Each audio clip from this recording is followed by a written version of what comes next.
Méditation du 2 décembre. Faiseur de tentes de l'Évangile. En tout, je me suis gardé d'être un fardeau pour vous et je m'en garderai. 2 Corinthiens 11, verset 9. Paul était fabricant de tentes et il subvenait à ses besoins en exerçant ce métier. Tout en travaillant ainsi, il parlait de l'Évangile à ceux qu'il rencontrait et détournait de nombreuses âmes de l'erreur pour les amener à la vérité. Il ne perdait aucune occasion de parler du Sauveur ou de venir en aide aux personnes en difficulté. Lettre 107 daté de 1904. L'histoire de l'apôtre Paul est un témoignage constant du fait que le travail manuel n'est pas quelque chose de dégradant, qu'il n'est pas incompatible avec la vraie grandeur ou avec l'élévation du caractère humain ou chrétien. Ses mains fatiguées, estimait-il, n'enlevaient rien à la force de ses appels solennels, sensés, intelligents et éloquents. Ses mains usées par le travail, lorsqu'il les présentait devant le peuple, témoignait du fait qu'il n'était redevable à personne pour sa subsistance. Parfois, il soutenait également financièrement ses compagnons de travail, se privant lui-même pour répondre aux besoins des autres. Il partagea ses gains avec Luc et aida Timothée à obtenir le matériel nécessaire pour son voyage. Lettre 103 datée de 1900. Paul donna un exemple contre ce sentiment et dont l'influence gagnait alors l'Église, que l'Évangile ne pouvait être proclamé que par ceux qui étaient complètement libérés de la nécessité du travail physique. Il illustra de façon pratique ce que les laïcs consacrés devaient faire, partout où les vérités de l'Évangile étaient inconnues. Sa conduite inspira chez beaucoup d'humbles travailleurs le désir de faire ce qui était en leur pouvoir pour faire avancer la cause de Dieu tout en gagnant leur vie au labeur quotidien. Si certains dotés d'un talent spécifique sont choisis pour mobiliser toutes leurs énergies à l'enseignement et à la prédication de l'Évangile, beaucoup d'autres sur qui jamais des mains humaines n'ont été imposées pour être consacrés au ministère sont appelés à jouer un rôle important dans le salut des âmes. Le serviteur de Dieu qui a renoncé à lui-même et qui travaille inlassablement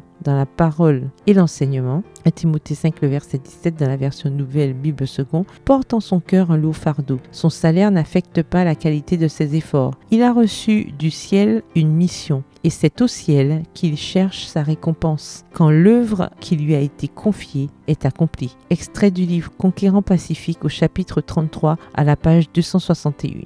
Bonne soirée, que l'Éternel vous bénisse.